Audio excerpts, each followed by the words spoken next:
संचार साथी ऐप को लेकर बुधवार को भी कांग्रेस समेत सभी विपक्षी पार्टियों का विरोध जारी रहा। कांग्रेस ने संसद में इस मुद्दे को जोर शोर से उठाया। इस पर संचार मंत्री ज्योतिरादित्य सिंधिया ने भी साफ कर दिया कि संचार साथी ऐप से जासूसी संभव नहीं है। यह ऐप लोगों की सुरक्षा और मदद के लिए बनाया गया है। कांग्रेस सांसद दीपेंद्र सिंह हुड्डा ने बुधवार को लोकसभा में संचार साथी ऐप को लेकर सवाल उठाए। उन्होंने कहा कि सवाल है कि ऐप डिसेबल होने के बाद भी सारे फीचर्स डिसेबल हुए या नहीं, ये बात यूजर्स को पता नहीं चल पाएगी। इस पर संचार मंत्री ज्योतिरादित्य सिंधिया ने जवाब देते हुए कहा था कि संचार साथी ऐप से जासूसी संभव नहीं है। यह ऐप लोगों की सुरक्षा के और मदद के लिए बनाया गया है। सिंधिया ने कहा कि आपने अगर संसद में मेरी बात सुनी होगी तो मैंने कहा भी था कि हमारा एक ही मत है और वो मत है कि आम जनता की सुरक्षा। ये ऐप आम जनता को ये फ्रॉड के कैंसर से बचाने के लिए अहम है। उन्होंने कहा कि 22,800 करोड़ रुपए का पिछले वर्ष फ्रॉड हुआ था। एक तरफ सब कहते हैं कि आप आम जनता को फ्रॉड से बचाएं, तो आम जनता को बचाने का तंत्र संचार साथी ऐप है। इसके सारे आंकड़े मैंने कल भी दिए और आज सदन में मैंने सबके समक्ष रखा, इसलिए ये कदम उठाया गया है। मैंने फिर भी कहा है कि जो फीडबैक मिला है उसके आधार पर संशोधन करनी है कि जरूरत है तो हम लोग करने के लिए तैयार है। हमारा जनता की सुरक्षा ही दायित्व है।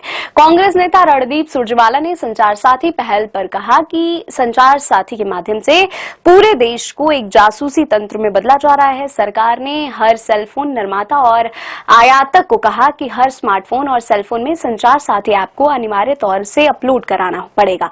सरकार ने ये भी हिदायत दी कि जो मौजूदा स्मार्टफोन है उसमें सॉफ्टवेयर अपग्रेड के माध्यम से संचार साथी ऐप को अपलोड किया जाए और संचार साथी ऐप को न अमेंड किया जा सकता है न डिलीट किया जा सकता है। तो इसका हर स्मार्टफोन और सेलफोन यूजर्स का क्या प्रभाव है? अब सरकार हर स्मार्टफोन और सेलफोन यूजर्स के लोकेशन को ट्रैक कर सकती है। सरकार अब आपकी सारी बातचीत सुन सकती है। आपने क्या खरीदा ये पता होगा। फोटो का एक्सेस भी सरकार को होगा। अगर किसी विदेशी एजेंसी ने संचार साथी ऐप को हैक कर लिया तो सबका डेटा लीक हो जाएगा। ये कानून के तहत किया जा रहा है। मैंने इस पर सरकार से जवाबदेही की मांग की है। आदेश में एप्पल, सैमसंग, वीवो, ओप्पो और शाओमी जैसी मोबाइल कंपनियों को 90 दिन का समय दिया गया था।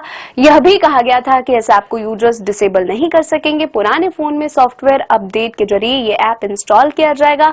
स्मार्टफोन बनाने वाली कंपनी एप्पल ने भारत सरकार ने इन निर्देशों को मानने से इनकार कर दिया था। कंपनी का मानना है कि इस तरह की अनिवार्यता उसके डिवाइसों की प्राइवेसी और सुरक्षा संरचना पर असर डाल सकती है। कंपनी की ग्लोबल पॉलिसी में स्पष्ट है, सरकारी या थर्ड पार्टी ऐप को डिवाइस की बिक्री से पहले उसमें प्री इंस्टॉल नहीं किया जा सकता है। एप्पल iOS को क्लोज्ड सिस्टम रखती है जहां ऐप स्टोर के अलावा कोई ऐप नहीं आ सकता है। सरकार का तर्क है कि संचार साथी ऐप चोरी या गुम फोन को ट्रैक करने, ब्लॉक करने और उनका गलत इस्तेमाल रोकने के काम आएगा, यानी साइबर फ्रॉड रोकने में मदद मिलेगी। संचार साथी ऐप की मदद से अब तक 7 लाख से ज्यादा गुम हुए या चोरी हुए मोबाइल वापस मिल चुके हैं।